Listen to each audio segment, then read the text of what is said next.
Let me try. Talk.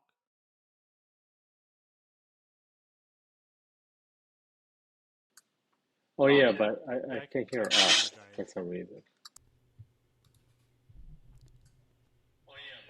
Oh, there it is. See, right there. It's No, there. no, because I changed something. Oh, good. Okay, Good, good, good. can you talk? Can you talk? I can talk. Boop, boop, boop, boop, boop.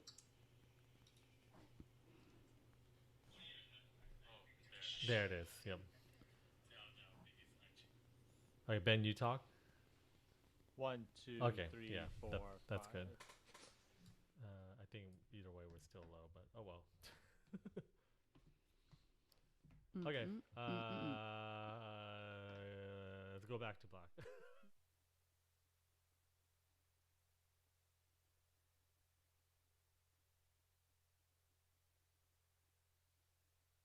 Wait, that's the logo.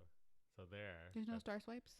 no, because this is I'm just right now like practicing on this because yeah, and then I'll put the music. Hold on. Can we try a star swipe next time? I like a star swipe. You can make one. Can I ask for you to make one? Maybe. Okay, I'm gonna start recording on this side. Did you already do your thing? What? Your sync up or whatever? No, we don't need to do that. Ooh, cool. Okay, it's recording there. We're live. And then Ben, I'm gonna do the intro. Are you ready? Yeah. Okay, I'm gonna do it in three, two.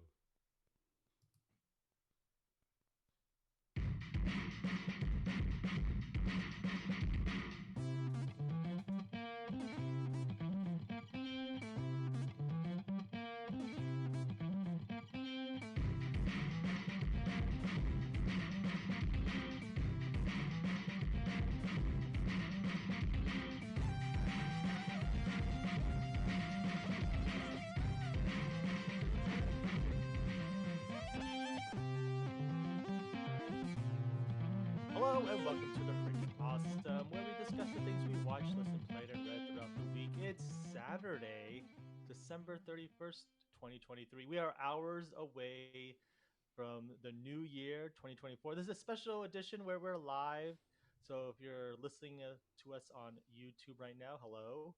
Hello, And if you're YouTube. listening No. to us as Wait, and what if you're day is listening it? to us as The 31st. Saturday, December 31st, That's not right. 2023. It's That's not Sunday. right. Oh, Sunday. Yeah, you're right. Sunday. I was like, are I'm you a day trying to? behind. I couldn't tell what you were doing. I was like, were you doing a future one or not one? But no, sorry. So it's Sunday. It's New Year's Eve. Yeah, there's a special live version. If you're listening to us on the podcast on Apple Podcasts or what's the other one, Google Play, welcome. Uh, I don't know if the live feed is clear, like if you could listen to us clearly, but let us know if you can. If you can't, um, give us a thumbs down if you can't listen to us clearly. How about that? I don't Yeah, we want a know. bunch of But thumbs down. Let's encourage that. yes, yeah. But if you want to listen to us clearly, subscribe to the podcast on any podcast platforms like Apple Podcasts and Google Play. If you're new to this podcast, I'm Bedro Rabaya, and joining me today, I usually have an intro to this, but I just realized I don't.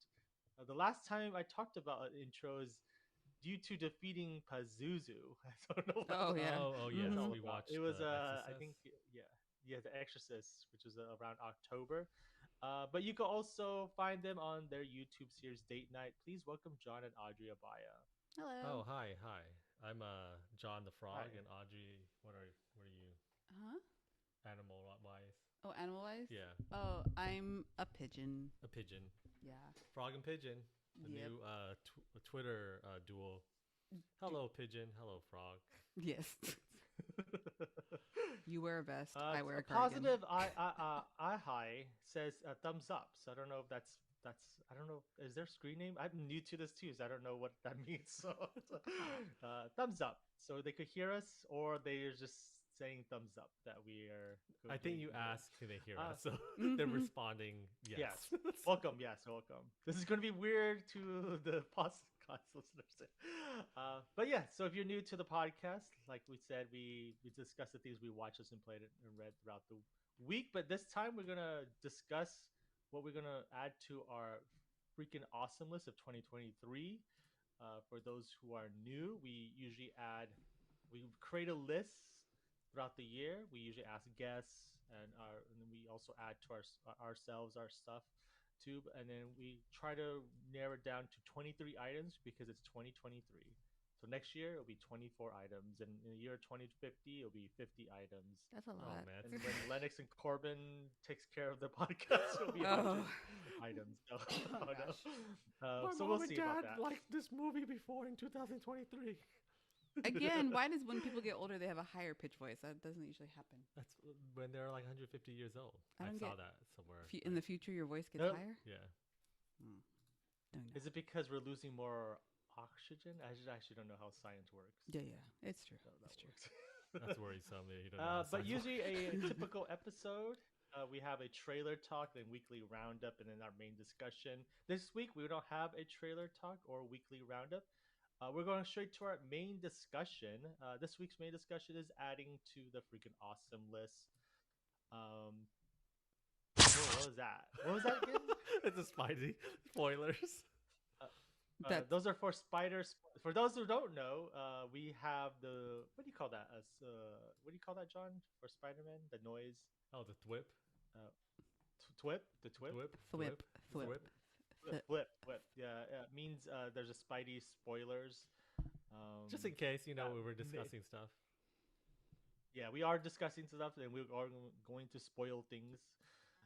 But yeah, this week or this year, we added to 4 things. Beginning of this year. So this is the list so far. Is the podcast "Why Don't You Date Me?" A podcast hosted by Nicole Bayer. Is it Bayer? Bayer. Bayer. Yeah, it's Bayer. John Leguizamo's "Does America," or is it called Leguizamo Does America? Legozamo. But that's his, yeah, his docu series that's on MSNBC. I think it's. Is it that's still what there? I don't was know. on. I don't know. Me too. The film Scream 6 and your Sacramento Kings. If you're from Sacramento. Oh is, yeah, yeah. added What to did they this list. say? Yeah. Cook the bean. Cook the bean. Oh yeah, Uh, that's when we go to Chicago. We say cook the bean. What? Yeah, cook the when the bean. Kings go to the Chicago Bulls, they should have like Boiled them Oh, beans. yeah. boiled them beans. Boiled them beans. Or if you go to like a Asian restaurant and they make oh no, I'm trying to think something stream, but I can't think of or Stream? steam, Oh, steam, okay. steam. Okay. Bow the steam or okay, we'll work it. Yeah, What do you call workshop it that? later. Yeah, we workshop it later. Like way later, like so yeah. 2025. Yeah. So adding to the list, we're gonna start. I guess we could take turns. Okay. We could only add 19 more items to make it all 23. So what we decided is go 665. That means 2 of us will have 6 and 1 of us will have 5. Okay. I mentioned before that podcast I would have 6, but how about you guys? What do you have me? How many? I You have two. 6. If you 2 I'll decided have who will put 5. 6 and 5. I have 5. Okay. So one of you guys Cool. start, and then I'll end always. Yes. Yeah. Yeah. I'll have Audrey start. What you added to this list? So the first thing that I wanted to add is a television show that I've been watching recently. I guess it's categorized as a game show. It's called Naked Attraction. Ooh. It is it British? It's UK. Yeah, a game show. Basically contestants. It's a dating show. It's a dating show. So people are like, oh, I have a hard time dating, and you get to the bedroom, and then it's like it doesn't work. So this time they're going the opposite way. You meet people naked, and then you go on a date, basically. So they're in these like little, they call them pods, but it's basically like a pillar, and they open it up from like first the feet, or it's not the feet, but from the feet up, and it's just they're from the waist down, and then it goes to their torso, and then you see their face. And then you hear them talk, and then it goes down to from was it 7 or 10? I can't remember. 7 or 5? How many people? Yeah, Like 6. I wanna six or say something. 6, yeah. Whittles it down to 2. Then they choose one, and then they go on a date, sort of thing like that. It's not a long date too. It's Yeah, like no, it's like maybe a, it's 3 like, minutes. yeah, it's like a quick little thing like that. It's really short. There's like 2 episodes, for 30 minutes. What is that called? 2 things, like two dates, segments. like, yeah, 2 segments. There you go. 2 segments for every 28 minutes. I guess it has 11 seasons. I just started it on Max. Is that HBO Max, right? No, it's Yes. now Max. Where now. you could find. or go. Go? One of those. No, What? it's Max. It's Max. What are you talking about? about? You're saying to me worse. But what was interesting that I guess it started in 2016. So it's fun to have watched a show transition from before times transition into COVID. Oh yes, sort yes. of thing. They had the COVID season. yeah. Or we're on the COVID season. Yeah, they transitioned directly into COVID. And that was it was quite interesting to see. But it's fun to see people of different all kinds of different body types and different ages and things like that, to kind of like, oh, we're gonna go on national television and just be naked and just say, hey, what's up, you know. And it was, it's fun to see. That's my morning. It's my morning routine. It's like my I have my breakfast and my coffee, and I see naked parts all morning, and then I go to work and I start my day, So you're saying naked part as in like they don't blur it out at all? No, it's completely in naked. Max?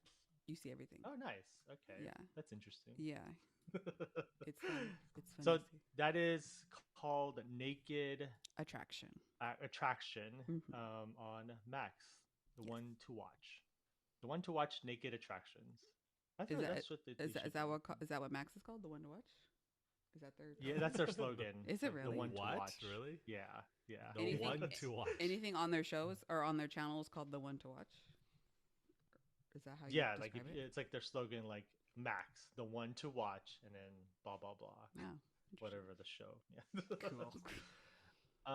So I'm going to add to the list, and I think a lot of people would agree to this. Is something phenomenal happened this past summer, where these 2 giant films came together Oh, and Mm-hmm. created Mhm. created this huge I guess you could say 2 of the highest grossing films of this year or ever in one weekend. It's the Barbenheimer double feature, where you watch Barbie and Oppenheimer Are at you the ca- same time simultaneously. So that's you're saying that your pick is both of these, your double feature, basically? Or Yeah, are you saying as one like movie? being is the it? phenomenon, like being that whole Okay. like phenomenon that people went out to watch as a double feature. phenomenal. They Oh. dressed up like Barbie and Oppenheimer Did you dress up? at the same time. No, I did not. I did not. You dress guys up. did We dress watched up like the in movie dark clothing, like. all the time. Yeah. Oh yeah. All the time. I'm depressed. I have I'm on my Oppenheimer face in my life. Yeah. He wears a big hat and a cigarette all the time. Yeah, and then I'm wearing the fedora. Yes, that's right. Oh, no, so this is actually a landmark too, because it's 2 studios kind of working together to take advantage of the opportunity, Warner Brothers and Universal.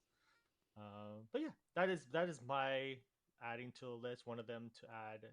I think both of them are great movies. So, and it's however you see it, I think they both kind of comment on certain aspects of living on Earth. So, Okay. in Yes. such a way. Yeah. I Living don't want on to be too spoilery. Yeah, even though one's based on a toy and one's actual event. So, Mhm. John, how about you? Okay, so one thing I haven't done this year is read comic books. So I saw this one comic book. It's a title that I know about, and it's an older title, but it got revamped this year. The person who's writing, drawing, and doing all of it is a person named Zoe Thorngood. Thorogood. Oh, I know. Um, Yeah. Yeah, I love her art. It's very detailed and very like, I don't know what you call this type of style, but I really like it. And it's a more in my like genre. I in comic books mostly the genre is hard. Like it's either superheroes and this genre I read, and it's horror. This one is a like soft reboot of this series called Hack and Slash, and it's called Hack and Slash Back to School. I believe there are only 3 issues right now, and then there's about 4 that will be released. I don't know if they released the other ones. I haven't done too much. I haven't seen the other ones yet. I read only up to issue 2, but I really like it. It's basically about the character from the series Hack and Slash, Casey Hack, and then she goes to this looks like an all girls school. I don't know exactly, but they're all like monster or slasher hunters, and then yeah, it's her adventure. I don't know. I've never really read Hack and Slash.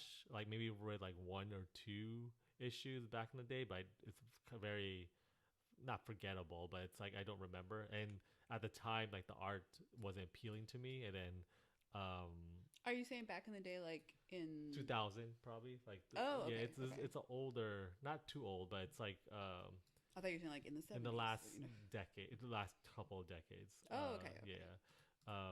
But yeah, it's very different from the other series. If you like look up the original, how she looks like versus now, Oh, okay. it's Oh yeah, it's very. yeah, it's very different, the style of her. And then she still has her monster friend. I forgot her name. Oh, it's Vlad. That's it. It's a very like Vlad is a very like Jason-esque type character that helps her with her adventure when they're hunting slashers. And yeah, this one's very gory, very brutal. Don't you if you have a faint of like, especially like kids dying, this goes all the way there. That's why you never told me about this. Huh? Oh yeah, That's why you never shared yeah, this with no, me. no, no, no. Thank you. But yeah, it's a very brutal comic book, but it's also a little bit fun. Like it's a little bit like MIB-ish type, group of people. Does that lean into camp or no? Kind of, because her group of friends are very what you call off-centered. Like you tell which one's which, what type of character they are, or what type of archetype they are. But yeah, I recommend it a lot. It's Hack and Slash Back to School is right now out. I think Image is the one. How many issues are there with this? When you look it up, it says current it's 4. They're going to be 4 issues only. But like I said, I only read 2 as this recording. I don't know if the 3rd one came out yet. It started in October, that's why. So hopefully, yeah, it ends well, or they continue it too. Because I think because she's doing everything, I don't know how they do stuff. Like they take a break. It's a lot. You're drawing, you're making For the one person covers, to do this, for yeah. one person to do. But yeah, support her book. Zoe Yeah, I don't think a lot of people Thorogood. realize how tough it is. Yes, yes, especially the drawing part. So that is Hack and Slash Back to School, which is out right now. Audrey, back to you on your second item. So for me, I wanted to mention. I can't remember if we saw this movie all together or not. I think we did. Did we? I don't remember. Dungeons and Dragons: Honor Among Thieves. Oh yeah, Did we see it? Yeah. We watched it in home. This one. At home? Are Yeah. you sure? Yeah, it was at home because it was on whatever that Paramount streaming or one. Oh, of we those were streaming supposed to all go Yeah. together, right? There was Yeah. something weird, right? Yeah. But I was really surprised by this. Like, I like fantasy, but sometimes fantasy can get a little too in depth for me. That I feel that I can't catch up, sort of thing. And I know Dungeons and Dragons has a very deep a deepness to it, and I've always wanted to play the game, but then it doesn't seem that it's gate kept, but it just feels like that I can't get a hold of the many different moving parts you have to do to play. Yeah, like yeah. it seems extremely complicated. I'm sure if I really stopped and like dedicated the whole day to it and didn't, whatever, it'd be fun. But I thought this movie was a fun way to kind of show all the different parts of it. And I thought it was a really fun story, actually. I really liked, I really appreciated the relationship between Michelle Rodriguez and Chris Pine's character. Their platonic relationship between a man and a woman, where it didn't have to be, oh, we wanna sleep together, or whatever. Yeah. But how much she is seen as a highly masculinized woman or a strong woman, but she still had very feminine qualities, or traditional women qualities of like mothering or wanting to take care of his daughter and things like that, and having a great bond with her. Mm-hmm. And Chris Pine's character is seeing that, and uh, uh, appreciating her for that, being that person in his daughter's life when when his wife had passed and stuff like that. And then like their whole little journey and stuff like that. I think it was like the first. Is it like Hugh Grant's kind of like not comeback, but like first time in a film in a while? It I felt don't like, keep track of Hugh Grant at all. But This is if- the first but well, I it- think he of was him. on kind of feels- He was in Paddington. Yeah, but like Paddington was like, but a lot of years ago. yeah, like probably 6 years ago. Yeah. The second one. Yeah. Yeah. And then I know like Hugh Grant's like in the Wonka that came out this year Yeah. too. Well, But he's in Glass Yeah. Onion. He's in a lot of stuff. maybe I don't know. It felt like he. Well, felt, no, Grass Onion. He was just there for like a cameo. It was like Okay. a 2-minute scene. Yeah. He's in Wonka, yeah, but Yeah. Well, wait, I haven't seen Wonka yet, but I know. But it seemed like kind of fun, or weird. But I thought the characters, it was a fun way to show like a fantasy, and they were kind of to show like not a stereotypical type of character, but still being a fun way, like I guess camp, but not really. I don't know. It didn't seem to be poking fun at fantasy, No, but no. it took it seriously. But also, it's like, yeah, we know that this is you're a fantastical elvesman that knows how to do stuff, but also you're pretentious, a jerk too, kind of thing. yeah. But I thought it was a really It did feel like people playing the game and they're doing the whole like reenaction and cosplaying of yeah, like if you were yeah exactly, like if I was to do if I was to play that character, you would do an over exaggeration of it, right? Because you want to you want to feel it and envelop it, sort of thing. And I thought it was really fun. I never saw the other Dungeons and Dragons movie with Marlon Wayans. I know they've tried to kind of bring this IP Franchise, yeah. to life a few times, but it hasn't always worked that well. But I thought this was fun a lot. One of the best parts about it is because the director and writer are the director and writers of Game Night. I don't know if you guys Yeah, remember. that was one of my favorite movies yeah. that year. So it has the Oh. same sense of humor where it's not too serious, but it's also like fun to watch. Mm-hmm. You could put any scene. Like I think in this movie, like every scene has its own. It feels like a bunch of like sketches. put into a movie, but I it's cohesive. I was really taken aback by it. I was super surprised of how much I actually really enjoyed it and really liked it, sort of thing. So I was like, oh, Mhm. this is fun. I can totally get down with this. And like So that's Dungeons and Dragons. yeah, I found myself watching it Oh, and go being on. able to watch the whole thing without being distracted that well. So Yeah, and it takes. I feel like you could repeat viewings, take something another enjoyment out of it. Like, oh, I Yes, didn't catch yeah. this thing, and so that's Dungeons and Dragons: Honor Among Thieves, which is out on Peacock or Paramount Plus. Apparently, I guess those two have shared films together. Yeah, right. Yeah, you could do that. Yeah. So going to back to me. I'm going to another film. This is going to be a crazy film. Crazy in the sense of like how it is, and it's not your, I guess, conventional type of film. Too is Beau is Afraid. Do you guys Oh, this remember one. this Mm-mm. movie? It's the one with Directed and written by Ari Aster, who made Midsummer and Hereditary. the one It's with his Joaquin third Phoenix. film.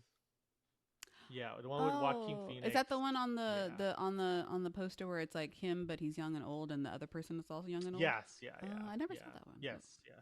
How was that? It's a fascinating film. A lot to think about when you're watching it because they throw.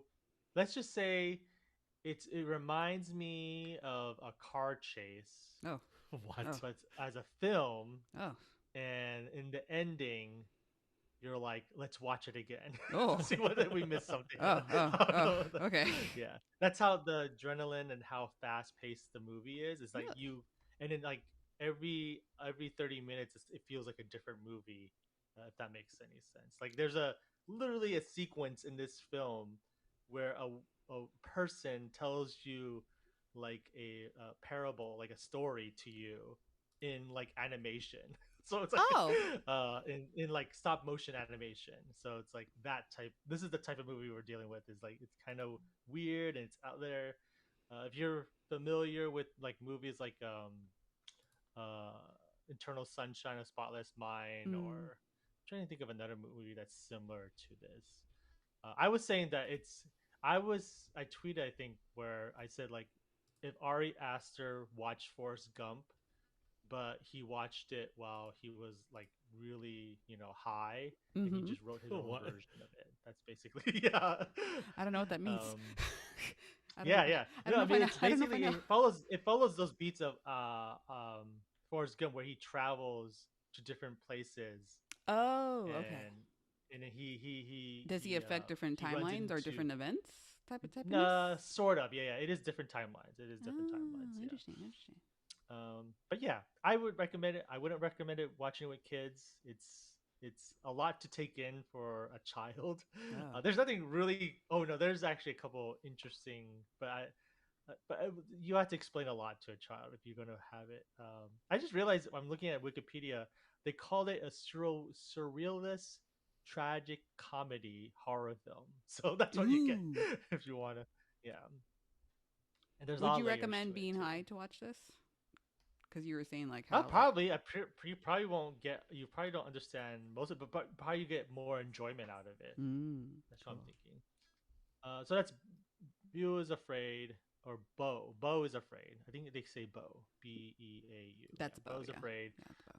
Yeah, I watched it when we were coming back from Europe on the flight here, and then I watched half of it, and then I watched the other half here, and I rented it. I was like, I need to finish this movie because it was interesting. Oh, that's fun. Yeah. John, you're next. What's So your second item? my second item is actually a character from a TV show. The TV show is good too.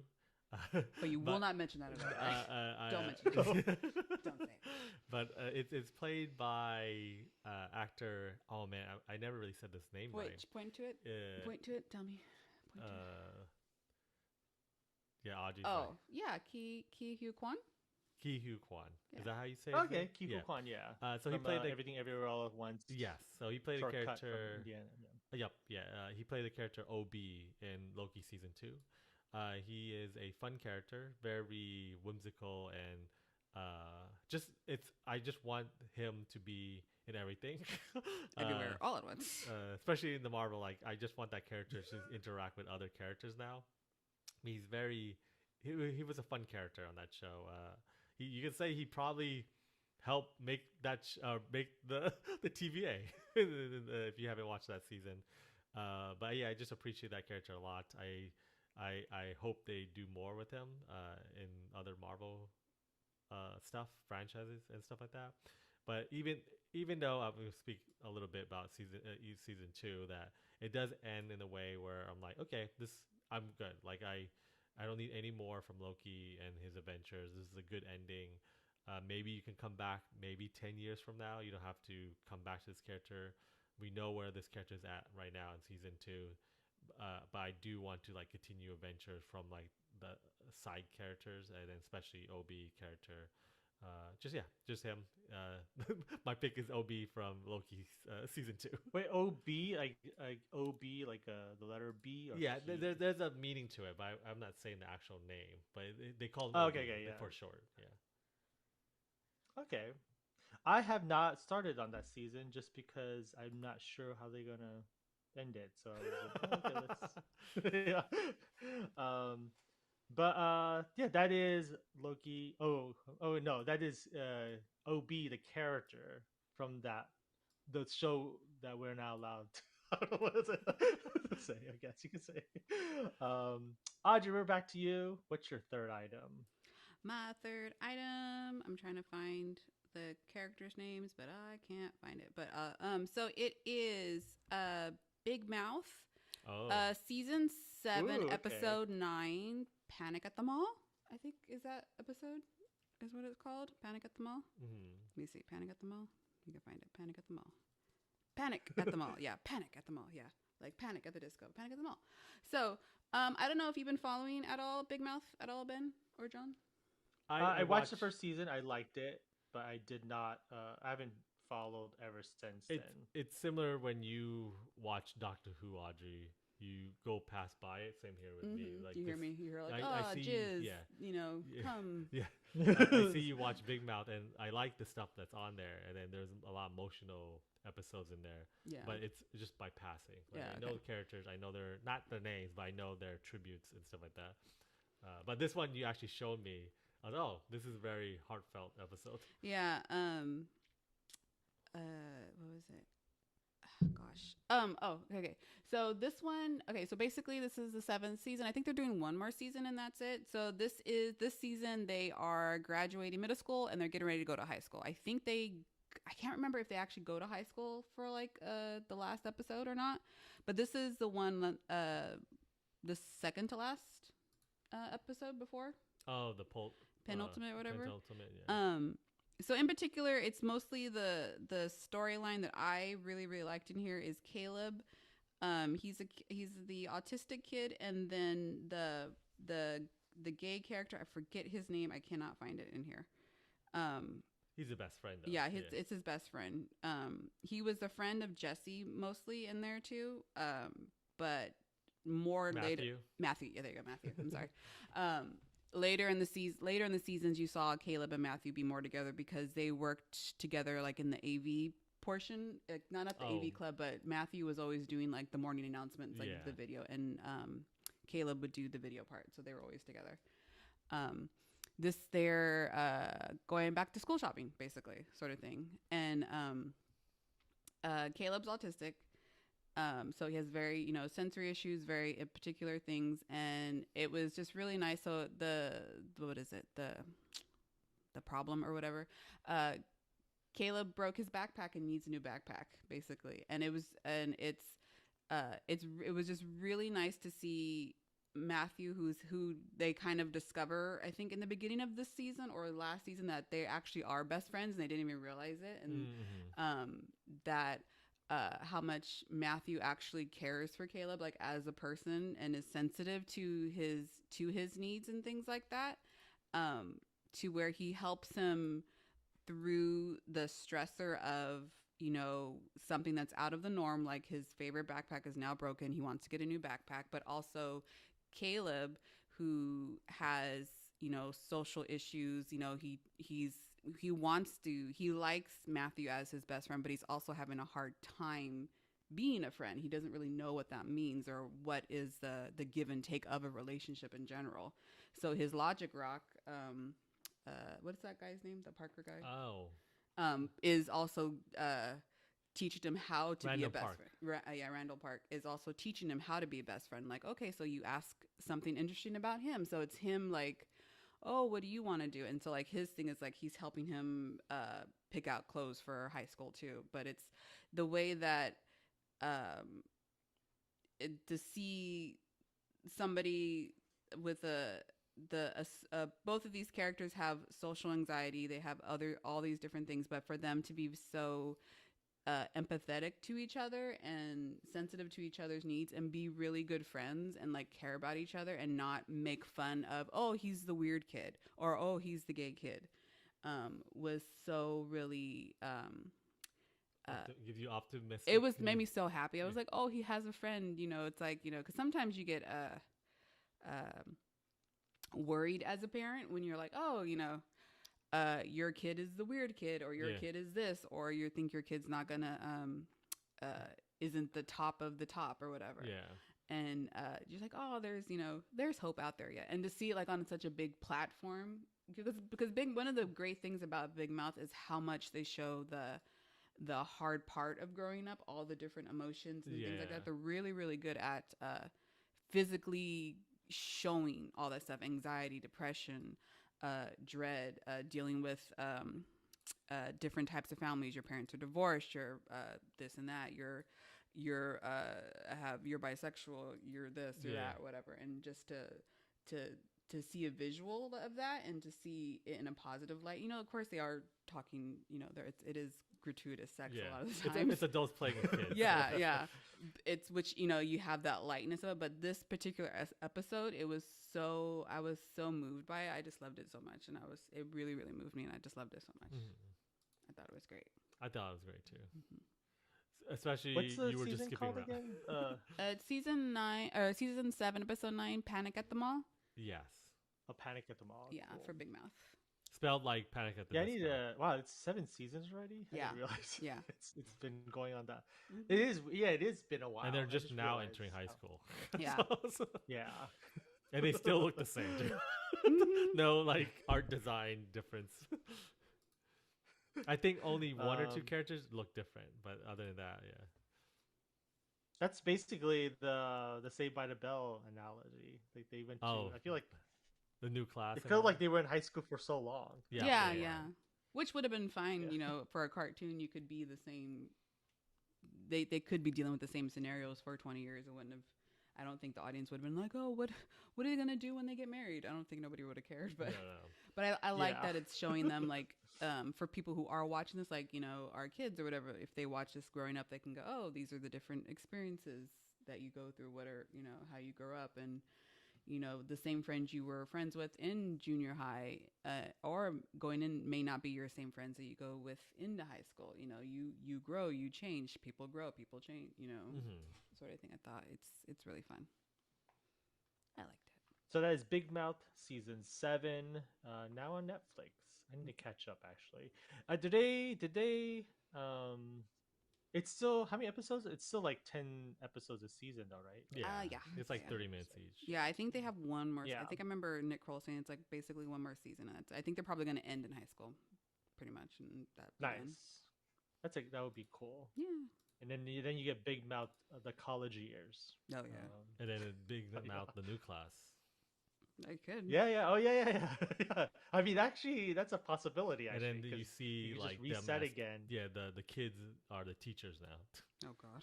Yeah. Oh yeah. I could see that happening. That'd be interesting. Or they actually. did do the reboot of Saved by the Bell too. The one that came out like a couple of years ago, or maybe last year. They did. Yeah, I don't know what that was called. Back to School. I forgot. Which I was don't it was a fun. that's that comic book I series. just mentioned. Was Hack and Slash Back to School? Oh yeah, it's Back to School. I'm confusing everything now. Yep. So yeah, it's Big Mouth season 7 on Netflix. My turn. So I don't know if you noticed, I've been doing like movies so far, Yeah. and I'm Yeah. actually doing in order, like what I felt like was like Super cool. my top 3. Oh, 4 you're movies, giving whatever. you stealthily giving your top 5 list in the countdown. Yeah, top 3 of Oh, top stuff. 3, okay. They're not all going to be movies. Okay. So we're ending the top movies. This is the movie I think was like the best movie I watched this year. It's a French court drama, a thriller. It's called Anatomy of a Fall. It's a Never heard of film this. by Justine Tritt. She wrote and directed it. Yeah, it's I think it's no longer. It only was showing in selected cities for like a couple weeks, and I just heard so much out of the Cannes Film Festival that I was like, okay, I want to try to watch this. So and we did. So if you like procedural courtroom dramas, that's a thriller and it has like a twist sort of. I highly recommend it. Although it's in French, not all of it's in French, because of how the story is. The main actor is actually she's German, so majority of the time because it's set in France. Well, is it France? Yeah, I think it's France. That they're all speaking English just for the sake of So there's no one one person speaking German, one person speaking French, and that's what I think what's happening. And it probably wanted a wider audience to watch this. Mhm. You know how American audiences don't like reading subtitles sometimes. Oh yes. Can't wait. Is this yeah. based off of that one true crime case, or is this No, I false think figure? it's borrowing from an older movie, An Anatomy of a Murder. It's an American movie Oh. from like the 50s. Oh. That's where it's borrowing from. Like it's the one that's starring James Stewart. But it's Mm-hmm. not the exact story. So it's like it's a different story, but I think it's inspired by The idea the of a way court it's case set. and Yes, yeah, the court people telling case their and everything. stories, basically. Yes, and it's basically that. It's like you're deciding if. So it's about a woman and her family. She's the mother. Okay, there's a husband, a wife, and a child living in the house. One day, they found the husband dead from a fall, and then the son is partially blind, so he couldn't see clearly what was happening, and Oh. then their This sounds marriage like a wasn't straight like riddle you're trying to think right now. yeah no so their marriage wasn't the greatest too. Like they've had their ups and downs, and basically they accuse her of killing the husband, and then Ah. they unravel things and whatnot. So I don't want to spoil it for anything. um but yeah, I highly recommend it once it's out. The same director actually has another movie coming out too. What was it called? I can't find. Oh no, the actor. I can't. Sandra Hüller. She has like another movie out too. Uh, the Zone of Interest. That's another. We'll talk about that later if I ever watch it.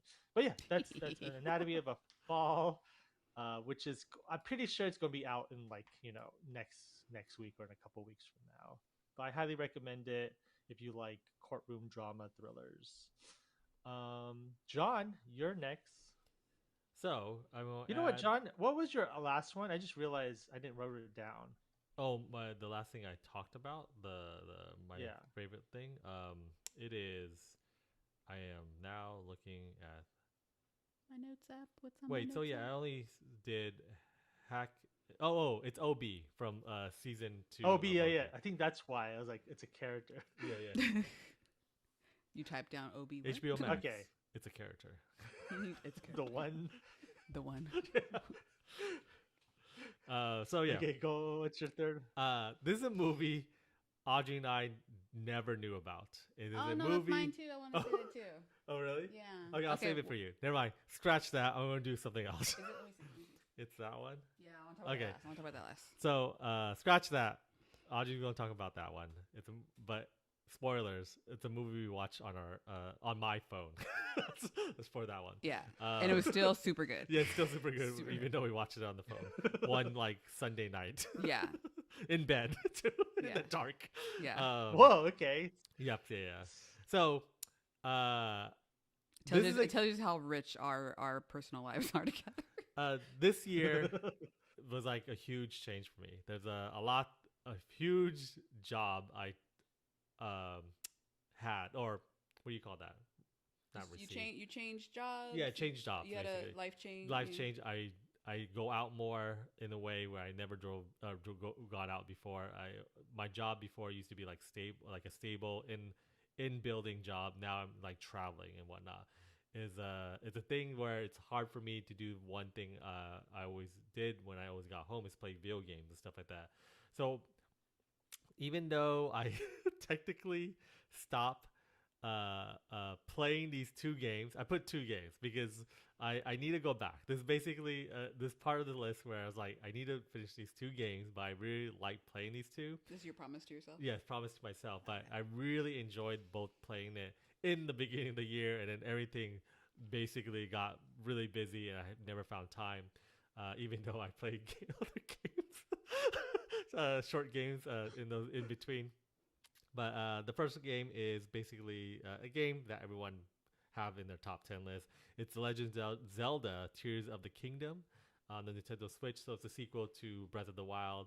I really like this game. I explored a lot of the map, but also I explored a lot of the map and felt like I didn't do anything. Yeah. Too. So I need to go back. I didn't even start the main quest. Like I went up to the, if you know. Did you not?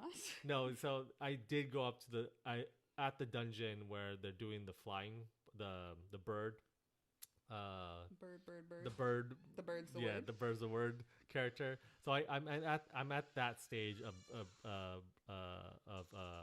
Tears of the Kingdom. So I'll finish that. We do live in a haunted soon. house, guys. Yes, so yeah. just in case you're wondering. If you hear a little creaks. Yeah. But the other game that I need to finish is Resident Evil 4 Remake. I really enjoy that, but I also want to finish it with Audrey. Because there's chapters in those. They're very short. They're like 1 hour. That's it. Oh, okay. So we can still do. Oh man. I told you, got to put it in the calendar, John. Yep. Yeah. I live and die by the calendar. We basically we can still continue playing and do. Herbs and ammo. People who are new at listening who are like, "What is going on?" Yes, the sound drops. But yeah, I need to finish that game. Those are my two that I need to put. They're on my list because I really enjoyed them, but I need to go back, just like Jack. Never mind. Okay. Isn't that like Back to the Future? We got to go back. No, Every it's time you say from it, Lost. It's from Lost. Every time you're saying it, I feel it's a reference the way you're saying it, but I can't. But it feels like multiple. It could be multiple I references. feel like to things. also I think the doc does say that, Doesn't like, it Marty, we gotta Okay, go back. is this like critiquing my quotes, John? Yeah. I mean, yeah, that's why. That's the point need of to me go and Ben back. being here. Yeah. We need to go back, Jack. No one's It's Jack. like, who are you, Doc? I'm a doctor too. I'm Jack from the Island Doctor. And I'm like, Oh, that Jack. Yeah, Oh, the two doctors. He's Doctor. I thought you were saying like Jack the Ripper or something. No. They thought he was a doctor, maybe. The way Maybe he cut yeah, people they up. cut people. Yeah. What the hell is the doctor name in Back to the Future? Now you guys maybe What doc? forgot. The Doc Doc Brown. Brown. What's his first name? Yeah. Doc. Jack. It's Jack Brown. It's Jack this whole time. Jackie It's Brown. Jack been the whole time. Yeah. But yeah. What if those Jack? two. Yeah. What if his first name was Jack and he's Jack from Lost? But Oh, Older? from the future, back to the future. yeah. But he went back, so as being old still. Oh yeah. Mm. I don't know. Emmett Emmett's- Lathrop. Emmett, PhD. Oh yeah, Emmett. All the listeners are probably like, "It's Emmett, guys. It's Emmett." God, stupid. His middle name is Lathrop. I don't Mm. remember his middle name is ELB. Lathrop. The I don't think ELB. not many people would know that though. The middle name. No one's ever called him Emmett. Yeah. Yeah. I think one of the the dogs. woman the dog. from Oh no, I No. Yeah, the The train woman lo- the from train the woman? Western called him Emmett. I'm sure she did. Yeah. Emmy, probably. Hey, Emmy, when they got married. Yeah. Hey, Emmy, can you make me a coffee machine that's not invented yet? Oh yeah. Yep. You made the ice machine? Okay, let's go. hmm Audrey, your next one. We got two more, right? Me and you. Yes. Okay. All right. So, second to last. So, this one is in reference to the film Five Nights at Freddy's. Oh, wow. So, Oh. no. this, Nowhere. yeah. Okay. So, this one, I picked Wait. this, So is this the one that John was gonna say? No, No. We'll save No, that. that's the okay. last So one. that's the last later. one. That's later. Okay. Yeah. Yeah. So, this one, I chose this one because not that me in particular is a fan, are a fan, am a fan, I can't know, of the video game, but that it's something that my kids kind of grew up with. You know, me, you know, just kind of on the sidelines, really knowing about it. But all four of us actually went to go watch the film. And that's significant because our youngest son doesn't usually like to go to the movies with us too much Yes, anymore. yeah. That's just something he's not interested in. But we're like, oh, you know, it's FNAF, you know, isn't that sort of thing? And it was just kind of like a nice kind of thing because, you know, the kids are getting older, and you know, we don't share too many together things a lot. You know, from like, oh, you know, remember this when you were little, sort of thing. And it's something that like is still kind of adult and something that it's a horror thing, so it's something that we also enjoy. It's not like us like, oh, we have to watch, you know, what is that fucking Paw Patrol, you know. I don't want to sit there and watch the Paw Patrol Oh, movie. yeah. You know, that's not something that, you know, that interests me. Propaganda. Yeah. But like, defund Paw Patrol. yeah, defund the defund Paw Patrol. All All paws are all paws are. but you know, John and I, you know, one of our dare I say passions is horror in general. yep, you know, yeah. in many forms, not just movies, but you know, in other forms of media. And it's something that like our kids had interest in. They liked the plushies. Without they liked, us influencing. It's yeah, like, yeah. They kind of they kind of fell into it. We encouraged it and stuff like that. And I was really excited that it appeared to be like that. It was going to be going or that it wasn't like going to be CG. It was going to be like real animatronics, to the best of their ability, puppeteering and stuff like that. The story of it, it was okay. I wasn't expecting, greatness or whatever. The biggest surprise for me was Matthew Lillard being in it. Oh yes, I love him. I know John, that's one of your favorite, Scream Queens. Stu, yeah. I really enjoyed his portrayal in there and his acting in there. It's like coming back to it. I think that brought a really good authenticity to it, sort of thing. I enjoyed because Five Nights at Freddy's was such an internet type of thing. I loved how they brought in internet people into the film. Yes. And there was even I think there was a few people in there, but there was one in particular that I actually knew, and I was like, I know that guy. That's it's just a theory, that Matt Pat kid. And I was like, oh, it's fun, kind of being, in on it and stuff like that. And I thought it was a fun idea and sort of thing. And I like the thing of it's like kids and sort of thing. And it was fun. I thought the experience was good. I don't know how it was critically received, or if how true fans don't like it. People what is it, Star Wars people, when they made the newer films, oh, you ruined the original. If people you ruined the video game for me. But I don't think so. I think this is something that's separate from it. It's fun. Brought to life. What's the other animatronic film with Nick Cage? Oh, Wonderland. Or something? Willy's Wonderland. I like that one too. Yeah. But I thought it's a great way for introduction horror for children. Gateway horror. Gateway horror. I thought for I think a kid of any age, even relatively small, I think it would scare them really well. And but I don't think it's gory and bloody, and it's not gonna be too traumatizing too much. But but I really enjoyed it. I thought it was a good experience for all of us to have, and I thought it was fun, to be we kind of want him to find his plushies. Yeah. I think he did find one. Did he bring one with him? I can't remember. I think he had Bonnie still. I can't remember. Yeah, that's their favorite, was the Bonnie one. I don't forget which one. There's different versions. Yeah, and it's fun because it's a childlike thing, and to kind of go back to that, it was very fun and interesting, and I was like, oh, this is cool. I thought it was a cool film. I thought for it pulling from a video game. So do you think this representation of a video game? Do you think that this was a good representation? Or what did it better, this or the Resident Evil film, the first Resident Evil film that was made? First one with Mia. Yeah, Jovovich. Do you think what do you think out of just of those as the first films representing the video game? What do you think did a better representation of that video game? Just your opinion. It's Five Nights at Freddy. Yeah, that's how I thought. Oh, okay. I thought extending off of just a very simple, kind of clicky type of a game. I thought they extended very well on the story and made it interesting. Yep. Yeah. So yeah, that's me. I still need to watch this movie. I heard good things about it. So never played the game, so I don't know what to expect at all. Yeah, I mean it's not titillating or anything. It's I don't know, how would you describe it, John? It's you're just click? looking at camera. It's like a click adventure type style. Not even that. Okay. It's very simple. The ones that I the movie's interesting enough where I don't need to play the game. Is that what you're saying? Yeah. I don't need them. Okay, cool. So moving into I think I'm counting this weird. So 1, 2. You have the list, Ben. I don't see it. 4. Next time. So Audrey, you still have 2 more after this. You sure? No, Audrey, it can't be. Have 2 more. I have 1. Yeah. Because yours is Naked Attention. Nope, Naked Attraction. Attraction. Naked Attraction. 1, 2, 3, 4. That's the one I want. Oh no, you're right. Naked. Oh no, 6. Yeah, you're right. I'm sorry. You're right. Oh yeah, I have 5, so I only have 1 more, right?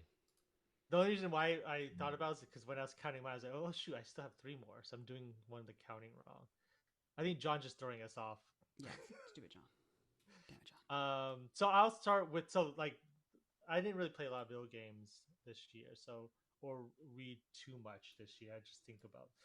So the last three things I'm going to talk about are like albums. So starting with the first album, um, is I'm a huge fan of hers, and I think her first album, Sour, was pretty good. Oh, Is Olivia Rodrigo's Guts. I think the Sour was on like the last time it was on the freaking awesome list. Um, typical album, pop album. If anything, it has more of um, a rebellious sound to it. It's not, I don't listen to Taylor Swift as much to know what type of music she has, but to me, I think Taylor Swift is a little bit more safe. I guess you could say.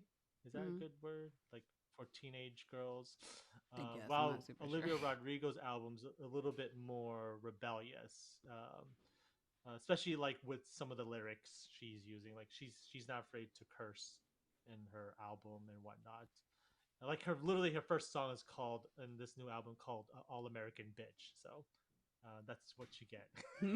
So, uh, but I don't think it also reflects of her being a teenager too. I think it's because she's turned in her 20s now, so she's in her 20s. So I think a lot of that is just a reflection of that.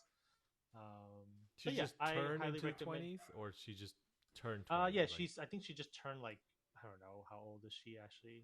I know she's in her 20s. That's all I know. okay. Let's see. 20. She's literally 20. Oh, Yeah, okay. she just It's turned just, 20. I thought you were saying like she's um, in her 20s, but is she literally like I or was like 19 going to last year? 20s. That's what, Yeah. yeah. But yeah, when she recorded her first album, she was literally like 17, 18 at that time. That's sour. So Wow. yeah, that's the sour. I read a little tidbit about this album because her first album is called Sour, and then that one's also kind of like rebellious, like teenage stories where it's not like um, cookie cutting type of music. And a lot of people thought this album would be called Sweet, and this is going to be reflecting of like her Taylor Swift year, like her being a little bit more sweeter. But nope, she was like, nope, that's not how it is. That's not how life is. You don't get nicer, she says. Like, you know, so that's why it's called Guts because she has like the guts to live as an adult. I guess I have no idea. Very good. No, she's a huge But yeah, fan of the Nickelodeon show. Guts. Or- yeah, probably that too. Fun fact: she has a song called "The Grudge," which is a fun song, but it has nothing to do with the 7 horror days. movie. You So, don't. You haven't. huh? Nothing's happened to you after 7 days. is that the Grudge or is it? No, I Oh, actually that's don't right. know. Oh, I never need mind. to. I have to. What do you call that? Revisit that song because I wonder if it does have something like that. Mm. So that's Guts from the album from Olivia Rodrigo. John, is this your fifth? I think this is your fifth, right? It's my fifth and One, final on the countdown. one, two. Oh, this is your fourth. It's your fourth. Okay, okay, good, good. So let's go None back. of us can count, I guess. Yeah, none of us can count. Even though Ben has a list right there in Yeah, front of him. and he could have Uh, easily put numbers next to it. Yeah, yeah. Oh So shoot. Okay, I'm gonna do that now. Okay, good. Good job. Good job. so this is a film that we all of us went to see Yes. together.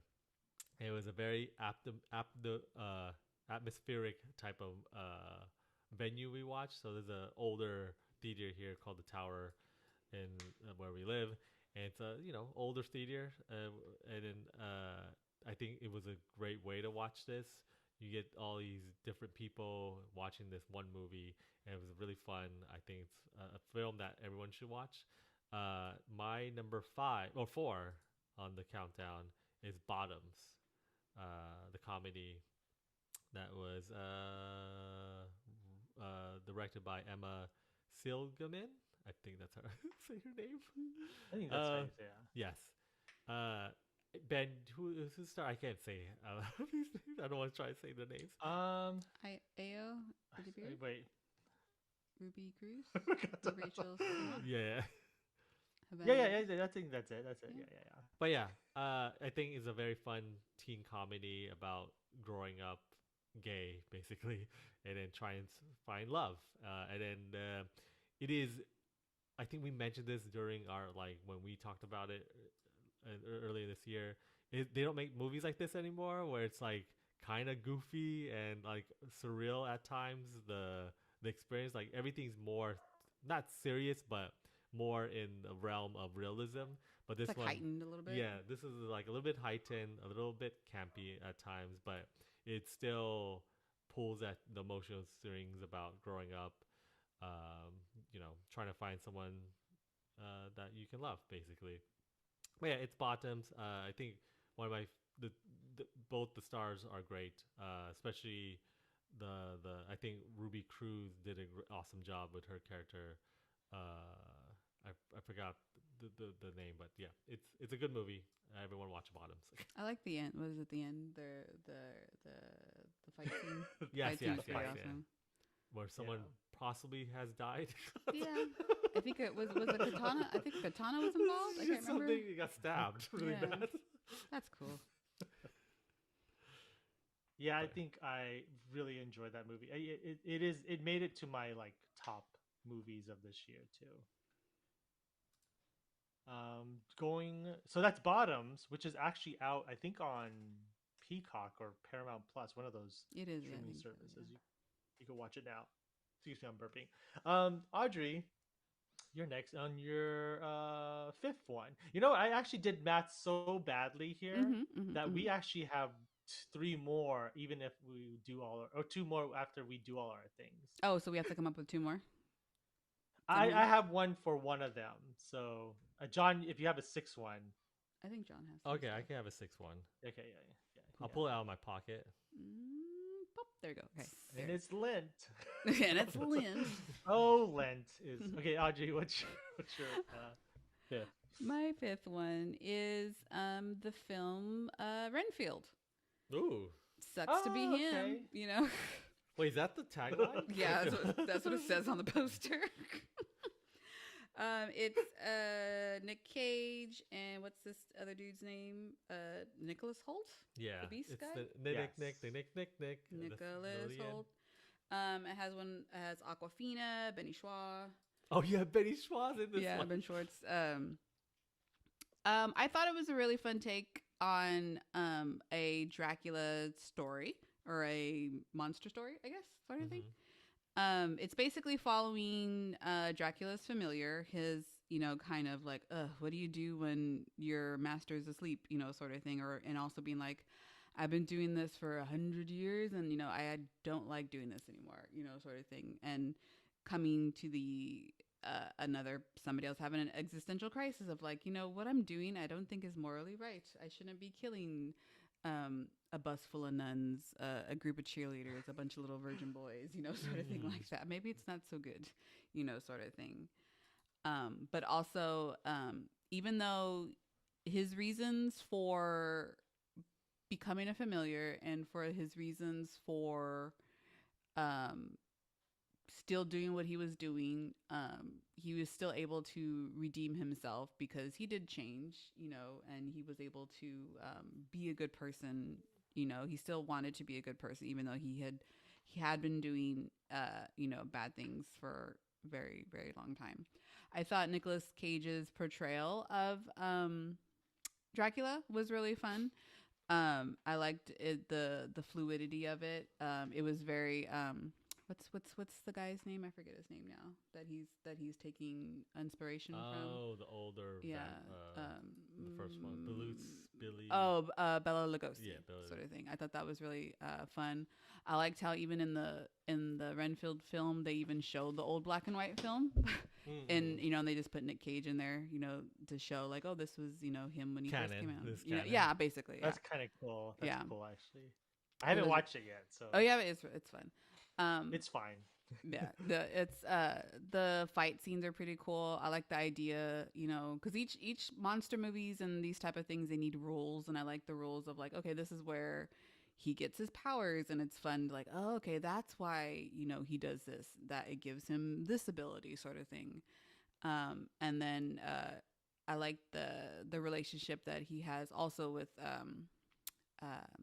Renfield and Aquafina's character. It's another it's a platonic relationship, right? Yeah, I You know, think so. sort of Yeah, thing.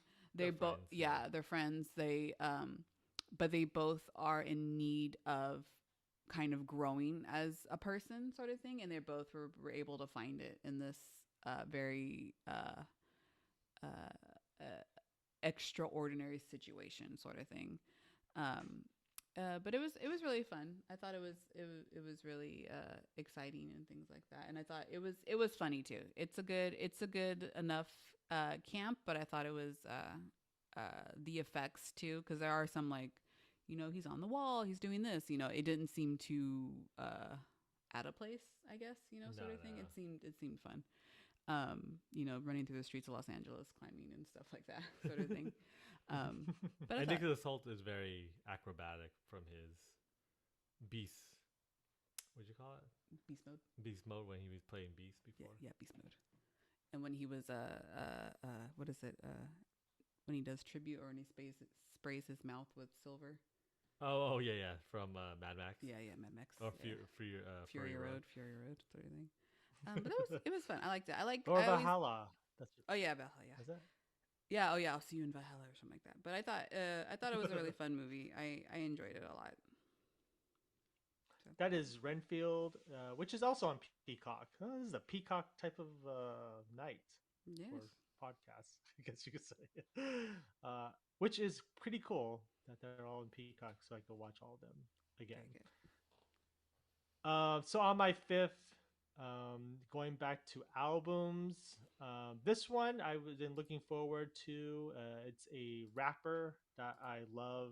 It's his 10th album, Aesop Rock. Integrated Tech Solution is the name of the album. He is a producer, and rapper, so he produced his own stuff. If you're familiar with Aesop Rock, he does a lot of uh, his style is very deadpan, but it's also, I don't know what you actually call his style. He has a unique flow to him with his flow, with his style. He could talk about a range of things. Like he in his previous songs, he has a song dedicated to his cat. Oh, He has a song dedicated to a donut shop. that's cool. He has a song dedicated to Pluto. He always dedicates songs to something. I just realized that because in this album, he has a song dedicated to Mr. T. Because he And pities then, a fool. huh? Yeah, he pities a that's fool. one of the hooks is like talk about being a fool and whatnot. Don't He pity has a him.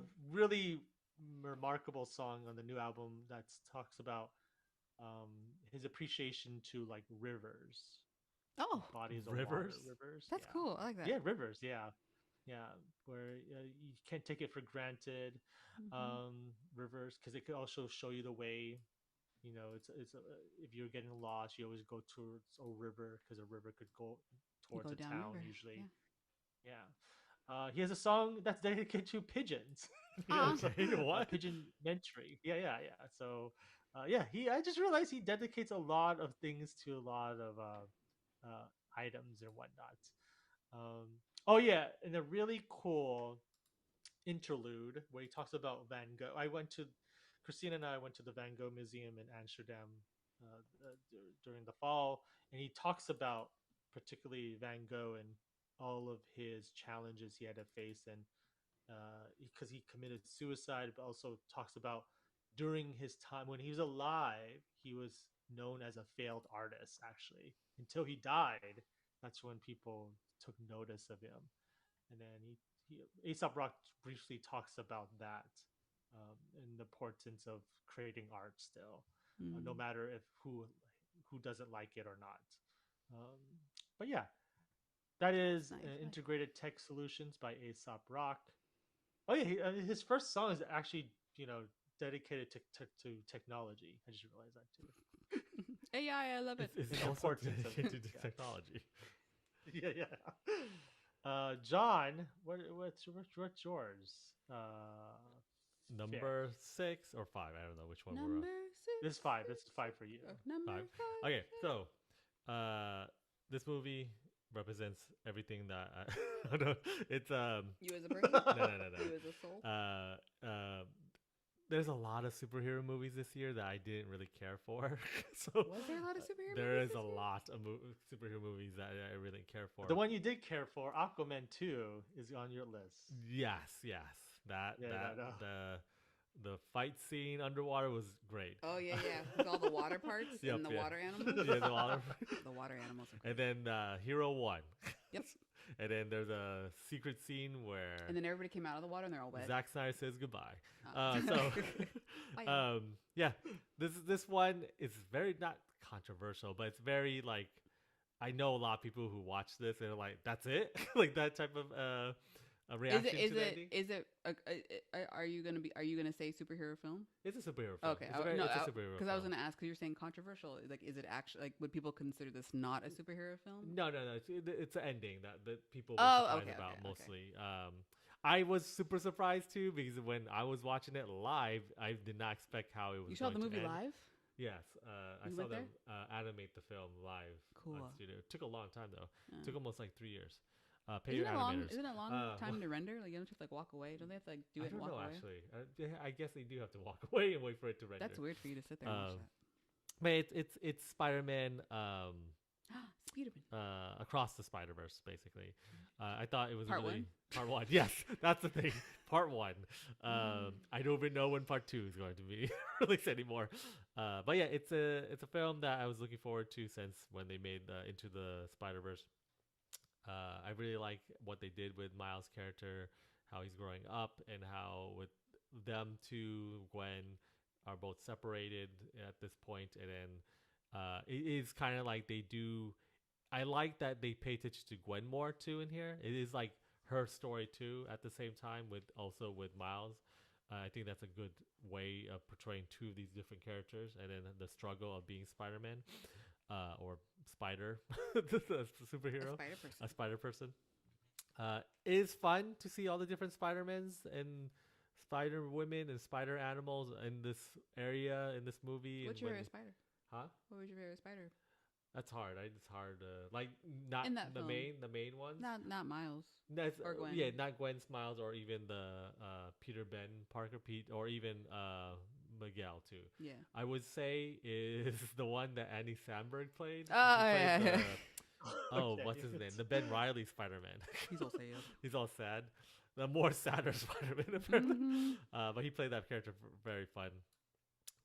But yeah, I like it's also like Gwen's story about her struggle with her father and how how he found out about it. And yeah, it's like that's a story that I've never seen or read before. Like you're dealing with a father that's a cop that also goes by the back. I mean, Miles has the same thing, but he hasn't told the father yet. I don't know how he would react to him. Oh, that's telling. true. I didn't even realize that. They But it both shows sound very like Gwen similar. showing that part, like how do you deal with this, basically. Women always have to be more mature than men when it comes to all situations. They always have to do it first. Hashtag what was it? From I don't know why I'm referencing another podcast. I don't know. From Scott has a scene, the Splinter T-shirt. I can't remember. Yeah. But yeah, it's there. I can wait for part 3. Would you wait forever? Would you wait to see this? Yeah. Did you see the conclusion? I hope it is the conclusion of the film. I think they're doing a great job of like just showing Miles' story and whatnot. Mm-hmm. But yeah, it's Spider-Verse across the Spider-Verse. Spider-Man across the Spider-Verse.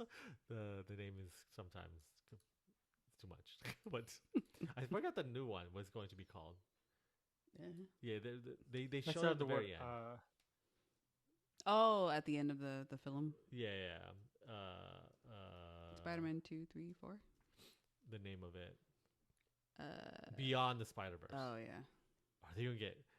I'm calling it now. They're going to put Toby, Andrew, and then Tom Holland's character will be in this film. Calling it now. I don't know if I'd be able to. I mean, I'm Technically, sure I'd they were in recognize the their other voices. film too, in this weird way, but they Mhm. showed the live version. But I think they're going to play animated version, or they're going to do this weird live action thing with animation. Sure. Yeah. Sure. I mean, I could see that as one scene in that movie where they Yeah, have like scene, you yeah. know No, it's Tom Holland's gonna swing around. He's like, I know what I'm doing. We've been in this, and then Toby's like, I'm getting too old for this, and then Andrew's like, I'm just having fun. I get to play Spider-Man again. But yeah. Babe. So that is Spider-Man Across the Spider-Verse is your fifth one. You still have a sixth one, just letting you know that you're not all done yet, John. So Audrey, what is your final one? My final one that I will be discussing and John will be also discussing with me is a little film. It's I believe it is the first feature length film for this director. It is based off of a internet character that we That's never. been like 10 years old. Apparently, it's 10 years old. We never knew about him. I really wish we would have. It's something that we would totally be into. It's in the veins of like an Elvira, a Svengoolie, you know, those type ofness. Pee-wee Herman, those type of things. Mm-hmm.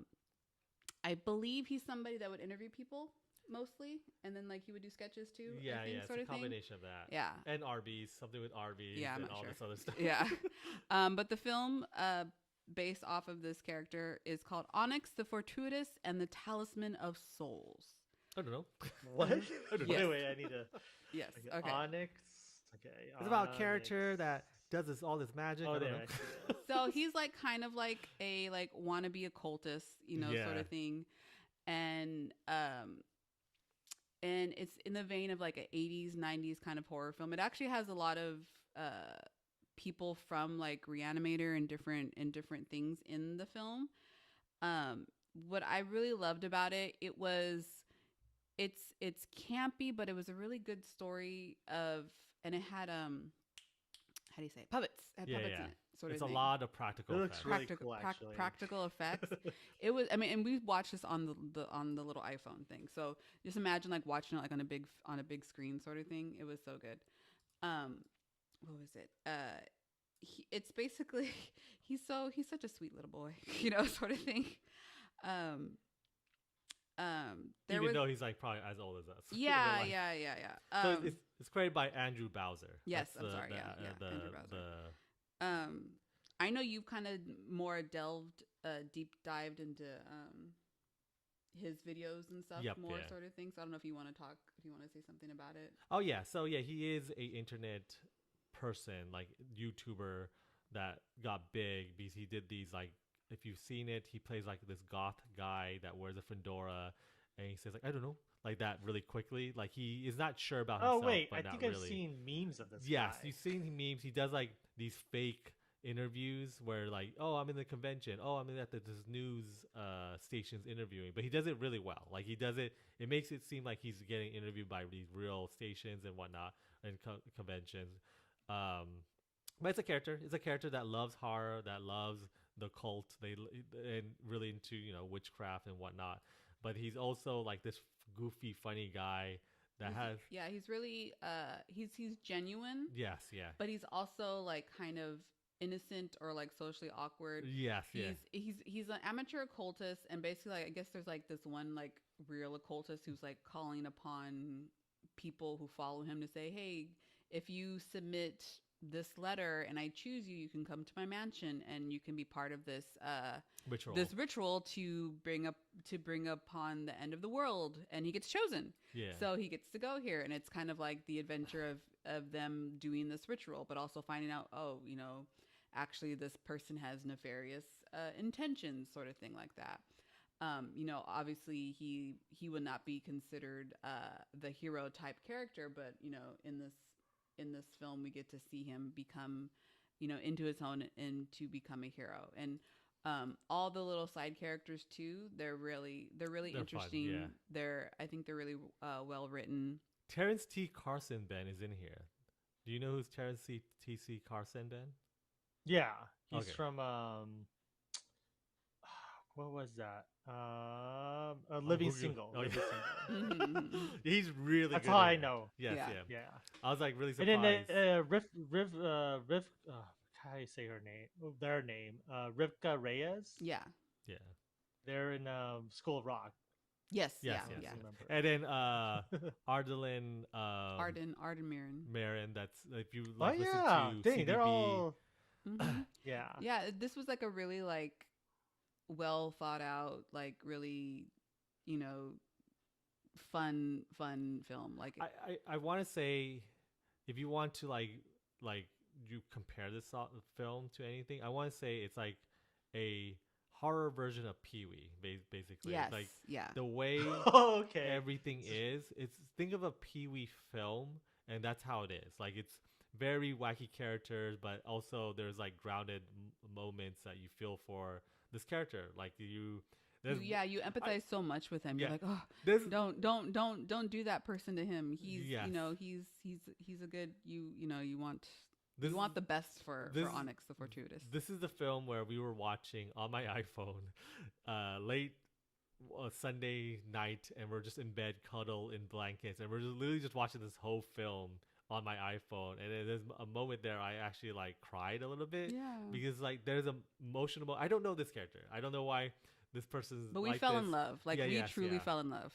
And then when Like- you watch his stuff, when you get to the actual person, Andrew Bowser, he's like all for like indie films and all this like practical effects, and then very welcoming to the community of like new people. I was like, oh, this is cool. This is a person that I'm like, oh yeah, this is what I like about horror in general. Like if you find someone that's like this influential to horror, I was like, oh, this Like is I good. think if we had the skill and the resources and we wanted to go, okay, here, make your dream horror film, it would be this. Yes, It would yeah. be this sort ofness.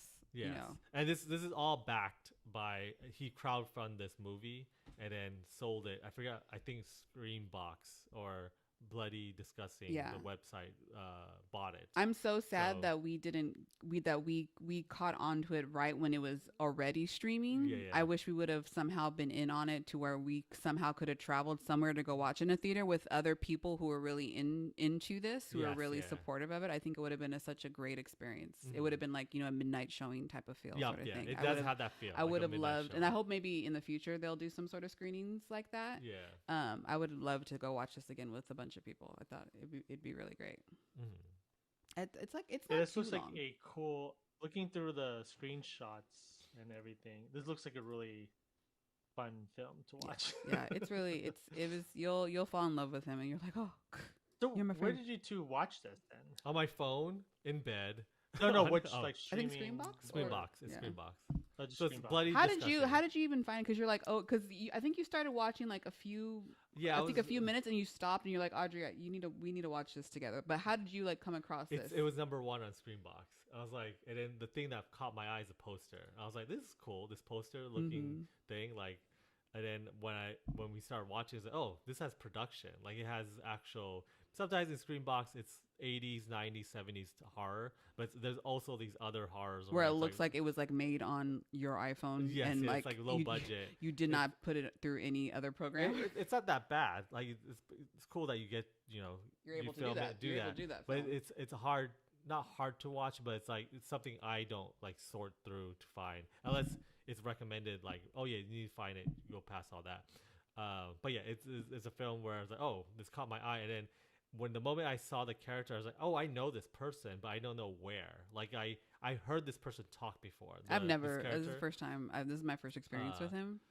by like on YouTube or something, like someone posted a meme about this person, and I was like, oh, this is that person. And I was like, oh, I didn't know they made a movie. Like, Yeah. I didn't know Onyx is this big, basically. And, Yeah. oh. Yeah. But yeah, it is Onyx and the Fortuitous. Onyx the Fortuitous and the Talisman of Souls. Yeah. Ben, honestly, anything that we've talked about today, I think if you, Find time. I think you should really watch Yeah. this. Ben, I think I'm gonna find it and then I'm gonna give watch you it. my Oh, username and password right now. Everyone who's listening to the that's only oh, Ben. that's legal. John 123 Yeah. 123 321. Yeah, I think we're gonna watch it sometime this week if whenever we have time. when you said like Pee Wee Herman Yes. Playhouse like horror, I was like, oh, this is it. Yes. Yeah. Because I don't think that's been done before. I think the closest thing is that what is that called?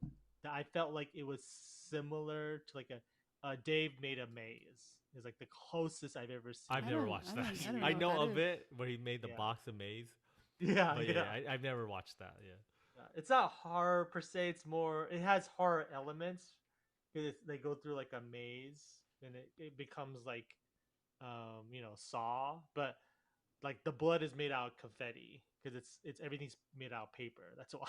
Oh, that's Yeah. fun. You can also watch that on Tubi. The Place Dave to one. watch free movies. That's fun. But yeah, that's Onyx. I'm just gonna call it Onyx because Onyx the really Fortuitous and the Onyx Talisman the of Souls. Fortuitous, those Talismans of Souls. What? Onyx the Fortuitous. Fortuitous. Fortuitous. And the Fortuitous. Talisman of Souls. Talisman. Oh, Talismans of Souls. Souls. Yeah. Um, Good job, Ben. but that's your number 5, John. So you still have. Oh, I mean, that's Audrey's number Mhm, 5. mhm. So here's my number. Oh, this is my number. No, that's your 6. I'm sorry. Number 6. And this is my number 6. Is an album which I found the best album I listened to this year. Is a album from Mia Folick. Mia Folick is. I discovered her prior to the pandemic, and she had that album called Premonitions, which like blew my mind and everything. And then I started following her, and then her second album, which came out this past year, took her like 5 to 6 years because of the pandemic. She was in a slump of like writer's block and whatnot, and a lot of things happened personally in her life. But her latest album, Roach, came out this past year, and we went to one of her small venue concerts, which was wonderful. We attended it in San Francisco, and yeah, her album, I think it's just a remarkable album. It's a little bit of pop, alternative rock. Um, she, I mean, I don't know. She's a singer songwriter, but I don't know who you compare her to because I think she just has her own sound. You could probably compare her to someone like. Are you guys familiar with? I forgot her name now, but it just escapes my mind. Where did you first hear her? I actually, so you know how like YouTube they recommend music videos sometimes, Mm-hmm. and it was one of her music videos that was shot all entirely on a roller coaster. Oh, how fun. Yeah, and then when I watched that, and it recommended more music from her, and then I was like, oh, okay, I love everything she's released so far. Oh, that's cool. So yeah, and I think she's Asian American, but I don't know what Asian. I think she's I want to say Korean. What Asian are you? I don't want to make let's see Assumptions. make assumptions. Let's see. She's Japanese. She is Ah. Japanese American. So, but yeah, I highly recommend it. If you want to go back and listen to her earlier music, I recommend her EP albums, which that came out like years ago. Strange Darling, and she does a great cover to "I Will Follow You Into the Dark." Oh. Are you guys familiar with that song? No. That's originally made by forgot the name of the Ben Gilbert. Mm-mm. He's also like acoustic. Death Cab for Cutie made the original song. I'm sorry. I know that band, but I don't know the song Yeah. title. When you hear her version, hers is more haunting. Death Oh. Cab of a Cutie is also haunting, but it's a little bit more upbeat. Let's just say That's cool. that. But yeah, that is Roach from Mia Folick. That is the sixth item on my list. John, you're going to finalize the list. So, I literally, Disney made a deal this year with one of With my John. Oh, we're talking about financials now. yeah Yeah. financials. Yes, he has his Excel sheet out. So. We're not we're not what you call that. Stock exchange brokers? I don't know. No. We're stopping production of these movies. Stop the presses. In 2024 and TV series.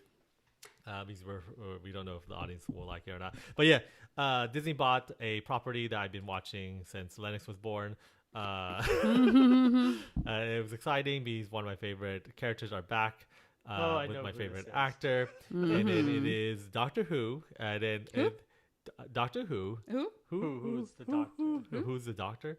So yeah, the 14th Doctor came back, or the 10th Doctor came back, became the 14th Doctor. David Tennant is back with Catherine Tate as forgot her character's name. Is that how they explain it? So he's technically the 14th. Yes, doctor? he's technically the 14th Doctor. So they had three specials on here.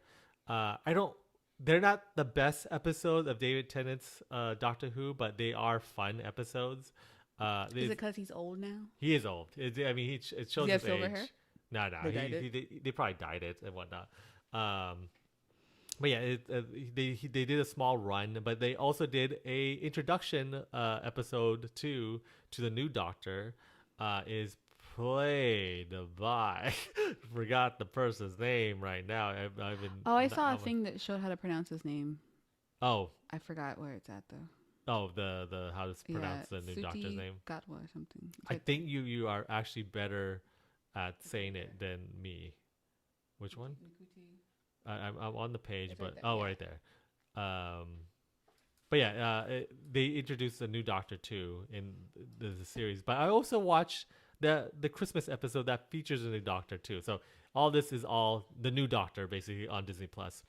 They promote that thing so weird too when you watch it on Disney Plus. I don't know, because they're trying to introduce you to the Doctor there on that channel now. So it's just weird. It's a weird way to do it. But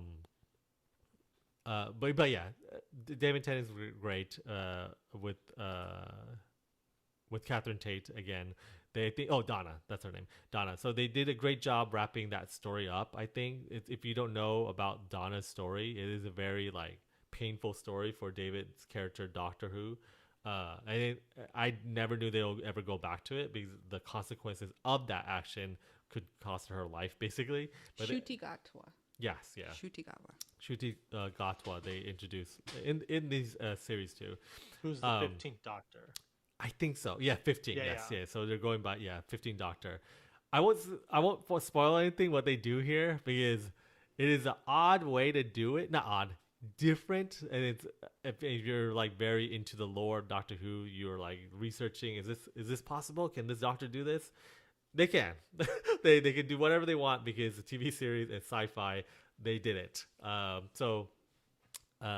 It's I think it's a good way to introduce new Doctor Who fans, especially the Christmas episode. I really liked it, even though I know a lot about Doctor Who, and then my first Doctor was David Tennant, but I went back to other older Doctors, and then they're good. But I think the newer series starting with Christopher Eccleston, I really like. But I think. How do you pronounce the person's name? Ncuti Gatwa. I think he's really good. I think his Doctor will be really different from all the other ones, style wise, and the way his mannerism. I think he's a very optimistic Doctor more than any of the other ones right now. And there's a story reason why that is. But I think the Christmas episode is a good way to introduce everyone. I think it has the best special effects to this Christmas episode. They just use There are these creatures in there that you're looking at them. I was like, man, they spent money on that. they're all CGI, but at times they're questioning there's a lot of these little creatures on screen. I was like, man, this is like watching a Star Wars film or whatnot. Oh, are they mostly practical then? No, I can't tell. They look really nice. Nice not. The designs are very creature goblin like. But they're clear. Looked real. They look tactile. They look tactile. You can physically see them. Probably did puppeteering a little bit and mixed it with a little bit with both of them. There's a musical number in the special that I've never heard. I don't recall ever Doctor did like a musical or like a singing part, and with the companion too, the new one, her character name is Ruby Sunday. But yeah, it's their adventure, and then like I said, it's a good way to introduce people to new Doctor Who because they explain everything. They explain the box, they explain the sonic screwdriver, they explain why certain people know him as the Doctor and why this and that. But they also don't really do much of backstory of why he is the Doctor. So it's like you're either with this character or not at this point, and then they don't talk about like old adventures or anything like that. So it's interesting the way they're showing this, and I think a lot like any other Doctor Who too with introducing a new person. Everyone in London forgot that they got attacked by aliens and that Doctor Who probably helped them. At one point, maybe they know about that character, but it's that thing again where like everyone's always surprised about aliens, even though you got London, the world's been attacked many times over at this point. I assume he's Sonic Screwdriver them like Men in Black. Men in Black. Yeah. They Men in Black everyone. Mm-hmm. But yeah, it's fun. I think if you're new, watch it. If you're older Doctor Who fan, I think you'll enjoy the David Tennant episodes. But yeah, watch the new Doctor Who on Disney Plus. That rounds it up to our list. I think we have one more, and I'm just gonna put our fans as being awesome on here. It's like that Times Magazine said you guys are the person of the year. They put a and mirror. They put like a mirror. They put That a reflective thing. mirror. It was just like some sort of That's weird. yeah. I It was was a not- fun mirror too because we could move it around and you look weird. That feels like a cop out.